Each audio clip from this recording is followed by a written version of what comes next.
In a remote Philippine village, children refuse to go outside after dark. Not because of crime, not because of wild animals, because of something their grandmothers warned them about. Something that separates its torso from its legs and flies through the night hunting for prey. This is the Aswang, and it's not just folklore.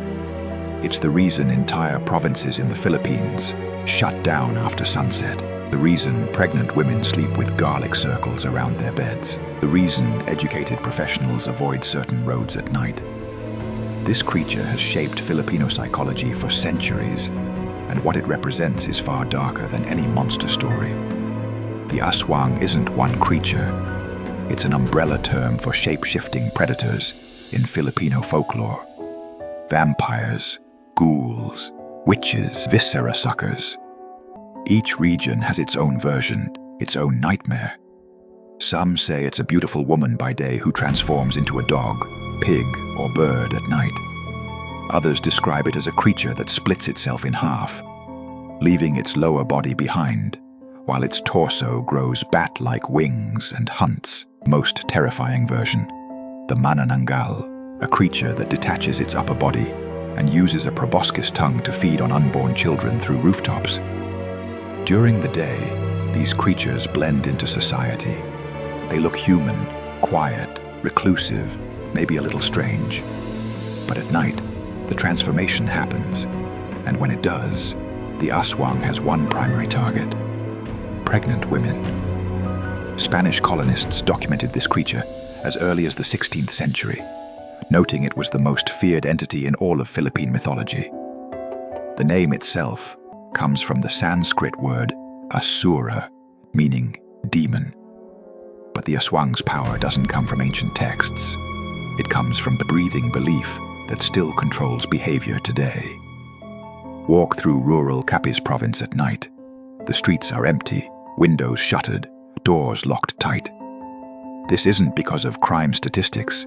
It's because of the Aswang. In Visayas regions, residents will tell you they know people afflicted by the curse. They'll describe bodies drained of organs, babies that vanished without explanation, women who heard clicking sounds on their rooftops during pregnancy and lost their children days later. The sound. That's how you know it's near. The dick, the whack. Eerie clicking or flapping noises in the darkness. But here's the psychological trap. The sound gets quieter as the creature approaches. When the noise fades, it's already too late. The false sense of security is part of the hunt. Pregnant women take extreme precautions. Garlic hung above doors, salt circles around beds, scissors placed under pillows, black clothing worn over the belly, holy water sprinkled on windowsills. These aren't cute superstitions. These are survival protocols passed down through generations. In some communities, entire neighborhoods organize night watches when a woman is expecting. People take shifts. They stay awake. They listen. And it's not just rural villagers. University graduates, doctors, lawyers, police officers, educated professionals who live in cities will admit they avoid certain areas after dark. They'll laugh nervously when they say it, make a joke. But then they'll also mention they don't open windows at night when pregnant family members visit, just in case. The Aswang creates behavioral changes that persist across generations. Children are taught not to wander after sunset. Teenagers internalize the fear. Adults enforce it with their own children. The cycle continues.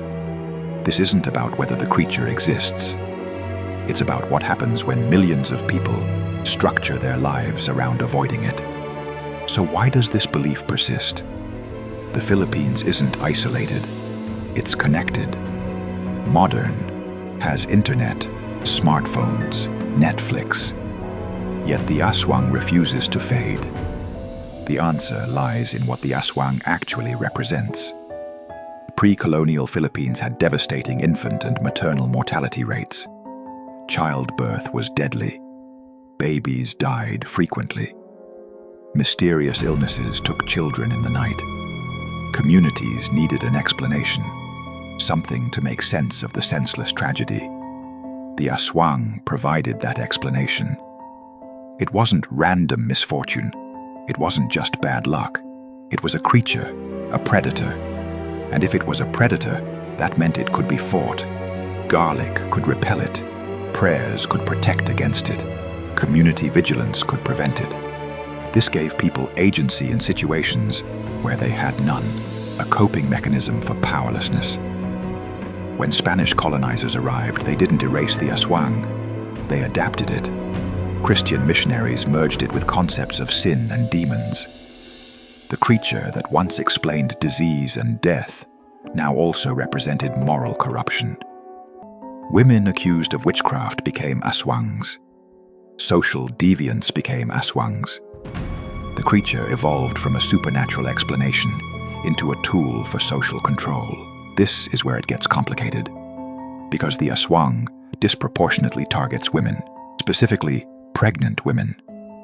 And in folklore, the Aswang itself is usually depicted as female, older women, single women, women outside traditional social structures. This reveals something uncomfortable about how the legend functioned. It enforced gender norms, punished deviation, reflected deep anxieties about female power and sexuality. Think about what the Manananggal does. It separates. It leaves its domestic self behind and transforms into something powerful and predatory. Some scholars argue this represents fears about women leaving traditional roles. The domestic lower half stays home. The dangerous upper half flies free. It's a narrative about what happens when women break from expectation. But there's another layer, a medical one. X-linked dystonia Parkinsonism, DP, a rare genetic disease found almost exclusively in Filipino men, concentrated in Capiz province, the same province considered the Aswang's origin point. DP causes uncontrollable muscle spasms, contortions, and tremors. Patients twist. Their tongues protrude. They salivate. During episodes, they look disturbingly similar to drawings of Aswang's mid-transformation. Before modern medicine, these patients would have seemed possessed, cursed, transformed. Communities without medical knowledge had to explain what they saw. The Aswang legend provided that explanation. Some researchers believe XDP patients may have been the original inspiration for transformation stories. Then, there's the crime explanation. When horrific violence occurs and no one is caught, it's psychologically easier to blame a demon than accept one of your neighbors did it. Philippine tabloids still attribute unsolved murders to Aswangs.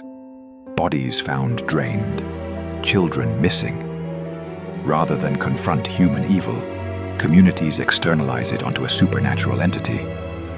This protects social cohesion. If a monster did it, the community isn't responsible. Trust remains intact. The CIA even weaponized this belief. During the Cold War, Operative Edward Lansdale used Aswang mythology to fight communist rebels. His team would ambush insurgents, drain their blood, puncture their necks, and leave the bodies where they'd be found, making it look like an Aswang attack. The goal was to terrify rebels into abandoning certain regions. Whether it worked is debatable, but the fact that American intelligence considered Filipino folklore a viable psychological weapon reveals how deeply embedded these beliefs were. Today, the Aswang has evolved again. It appears in films, television shows, documentaries, social media. TikTok videos claim to show Aswang sightings. News programs discuss it seriously.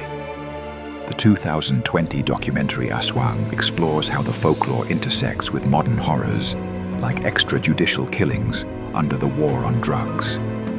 The creature adapts. It doesn't disappear. It transforms to fit new anxieties, because that's what the Aswang really is. It's not about a monster. It's about fear. The fear of losing a child. The fear of death during childbirth. The fear of disease with no cure. The fear of violence with no explanation. The fear of the unknown lurking in darkness. These fears are universal, timeless. The Aswang just gives them shape. Filipino parents still use Aswang stories to keep children safe. Don't wander at night. Don't talk to strangers. Stay close to home. The stories function as cautionary tales that ensure survival. And in communities where real dangers exist, limited electricity, isolated locations, poor infrastructure, the Aswang narrative reinforces practical safety behaviors. But there's a cost. Belief in the Aswang can delay medical care. Pregnant women in rural areas might attribute complications to supernatural causes rather than seeking help.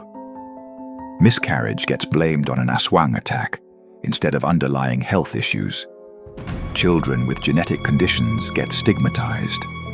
The line between helpful cultural narrative and harmful superstition becomes dangerously thin. Yet the Aswang persists because it serves multiple functions simultaneously.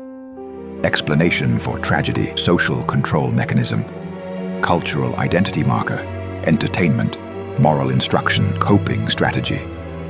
It's too useful to abandon, too embedded to erase. Filipinos don't fear the Aswang because they're primitive or uneducated.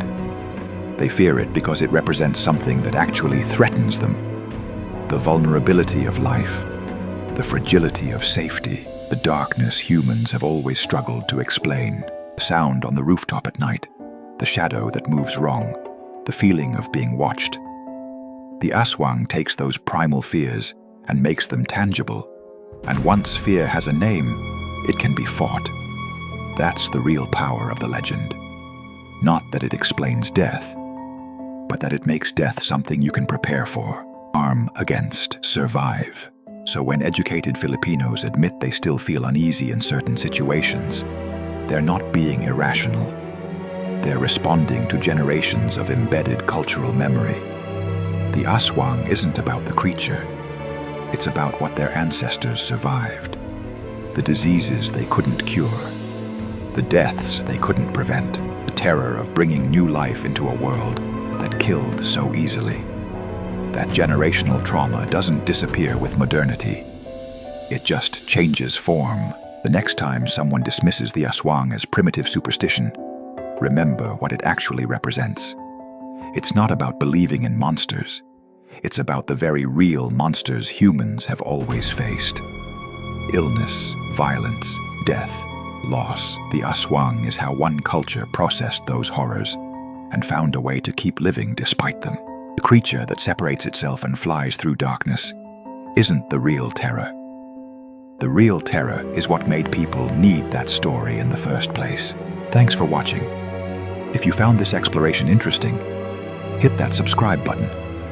There's more darkness in folklore to uncover.